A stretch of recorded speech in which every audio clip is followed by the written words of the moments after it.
Bonjour à tous. Nous allons donc aborder la paracha de cette semaine, la paracha Béchalach, et nous allons donc dédier ce cours à la refoua shlema de Chaim Ben Clara, qu'Akadosh Baruch Hu lui amène une prompte guérison immédiate et surtout totale, et qu'il retrouve une santé comme à son origine.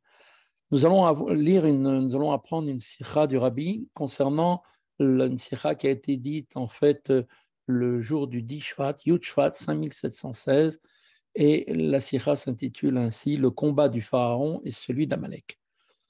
Lorsque les Bnei Israël quittèrent l'Égypte et allèrent recevoir la Torah, ils ont mené en fait deux guerres. L'une, la première contre Pharaon, et l'autre, la deuxième, contre Amalek.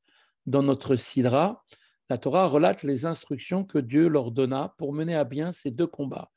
Lorsqu'il fallut affronter le Pharaon, il leur fut dit que restez, ne faites rien, Dieu combattra pour vous et vous restez vous-même silencieux.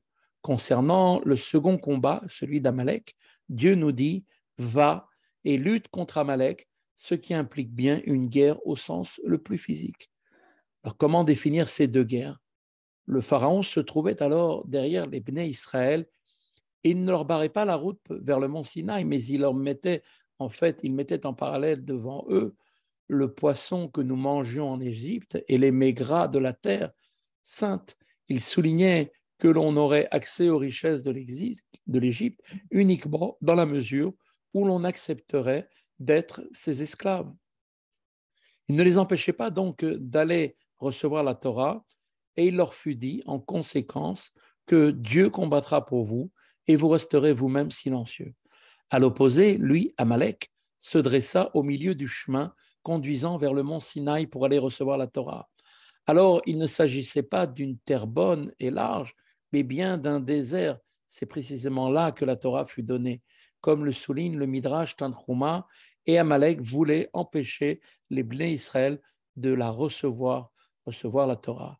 Certes, il ne nous appartient pas à nous d'intervenir physiquement en quelque situation que ce soit, et le verset précise bien que la voix, la voix est celle de Yaakov, c'est la qualité du peuple juif. Et les mains sont celles de Esav, les nations. Seul Esav attaque de ses mains, ainsi qu'il est dit, tu vivras par ton glaive. Néanmoins, lorsque se dresse un obstacle et qu'il y a une barrière compromettant le don de la Torah, aucun autre élément ne doit être pris en compte. Par tous les moyens, de toutes les façons, on doit chercher à recevoir la Torah et à s'attacher à elle. C'est donc pour cela qu'il faut faire la guerre contre Amalek au sens le plus physique, non pas afin de montrer ma force et la puissance de ma main, mais bien pour mener le combat de Dieu, ainsi qu'il est dit en effet que le nom de Dieu et son trône ne seront pas entiers tant que l'on n'aura pas effacé la descendance d'Amalek, Zecher Amalek. Souvenir d'Amalek doit être totalement effacé. La guerre contre Amalek avait pour objet de recevoir la Torah. Le moindre détail la concernant fut donc décidé par Moshe, notre maître, celui qui reçut la Torah sur le mont Sinaï. Moshe fut à l'origine de ce combat et il dit « Choisis pour nous des hommes, va et lutte contre Amalek ». La guerre commença par sa prière. Elle fut faite par les hommes de Moshe, comme l'explique la Chassidoute, qui, commentant le verset « Choisis pour nous des hommes », précise des hommes de Moshe. Enfin, la victoire fut obtenue par Yoshua, le serviteur de Moshe. La victoire des Bnei Israël dans le combat contre Amalek fut de manière surnaturelle, car de manière naturelle, Amalek aurait dû remporter la victoire. En effet, le Yerushalmi nous enseigne et nous précise qu'il était un sorcier. Il fit donc le choix d'hommes qui avaient toutes les raisons d'être victorieuses, et c'est donc eux qu'il envoyait au combat. Il avait vu dans les astres il avait choisi des hommes qui ne devaient absolument pas mourir. Malgré cela, les enfants d'Israël l'emportèrent, car lorsque l'on fait la guerre par la force de la Torah, lorsque les hommes de Moshe luttant contre Amalek ont conscience d'agir non pas par ma force et la puissance de ma main, mais en tant que shaliach, délégué de Moshe, mu uniquement par la force de la Torah, eh bien, on emporte effectivement la victoire et même de manière surnaturelle. La mitzvah de se souvenir d'Amalek, comme on le sait, est une mitzvah quotidienne. Tout ce qui vient d'être dit s'applique donc de la même façon à l'Amalek que l'on côtoie chacun d'entre nous chaque jour. Il est dit qu'Amalek, eh bien, son but, c'était en fait à tempérer l'enthousiasme de recevoir la Torah que les Bnei Israël éprouvaient à l'époque. Ils étaient comme on dit, ils étaient très très chauds pour ça. Eh bien, Amalek est venu refroidir cette ardeur. En effet, cet enthousiasme fut particulièrement intense, au point de rétroagir d'ailleurs sur les nations du monde. Le Midrash Tanchuma emploie d'ailleurs à ce propos l'image d'une baignoire pleine d'eau bouillante et souligne que l'impossibilité de s'y tremper est une évidence pour tous.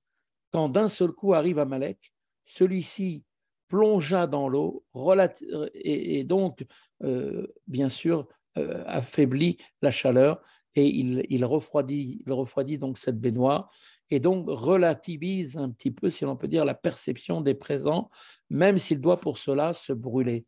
C'est ainsi qu'il put calmer l'ardeur des Bnei Israël à recevoir la Torah. Comme nous l'avons vu, nous devons avoir deux manières de réagir par rapport à ce qui décourage l'accomplissement de la Torah. Premièrement, il faut faire usage de tous les moyens pour lutter contre une telle situation afin de recevoir effectivement la Torah. Et deuxièmement, on doit en outre avoir conscience que l'on n'agit pas par sa propre force et la puissance de sa main, mais bien par celle de Moshe Rabbeinu et de sa Torah. Commentant le verset, et Yitro entendit, nos Chachamim nous disent, qu'est-ce qu'il a entendu qui a fait venir Yitro? Eh bien, il a eu connaissance de la guerre contre Amalek, car cette information parvint jusqu'à Midian où se trouvait Yitro. Et celui-ci dit, maintenant, je sais que Dieu est le plus grand. Lui-même, Yitro était, si on peut dire, le maître de toutes les formes d'Avodazara de l'époque. Et donc, il avait bien compris que cette guerre contre Amalek était quelque chose de surnaturel. Et il a compris, effectivement, il a vu que puisque les Béné Israël ont gagné, alors ce fut quelque chose de surnaturel. Et donc, cette prise de conscience prépara le don de la Torah, comme précisé dans le Zohar, car à partir de là, lui-même, Yitro, décida de se convertir au judaïsme et de rejoindre le peuple juif, ce qu'il fit effectivement dans la prochaine paracha de Yitro. Quel est pour nous l'enseignement? Eh bien, l'enseignement à l'heure actuelle est que nous devons lutter contre l'Amalek spirituel, la froideur, en faisant usage des forces accordées par Moshe, c'est-à-dire ainsi que nous devons nous préparer à recevoir l'enseignement profond de la Torah que nous révélera notre juste Mashiach très bientôt de nos jours. Amen. Et qu'avec le prochain anniversaire de l'Aïloula du Rabbi précédent et de la prise de direction du mouvement Chabad Lubavitch du Rabbi, eh bien, se révèlent les mots du Mashiach au Baal Shem Tov qui lui a dit quand est-ce que tu viendras, mon maître? Alors le Mashiach a répondu au Baal Shem Tov, lorsque tes sources seront dévoilées à l'extérieur, dans tous les endroits du monde, ce que nous constatons aujourd'hui de nos propres yeux et que nous aurons très très rapidement le mérite de voir s'accomplir la prophétie qu'ils reviendront dans leur pays avec une joie énorme et de leur travail se fera à partir de là dans le Beth Amikdash, l'endroit qui est réservé à chacun d'entre nous. À très bientôt, bonne semaine et que des bonnes nouvelles.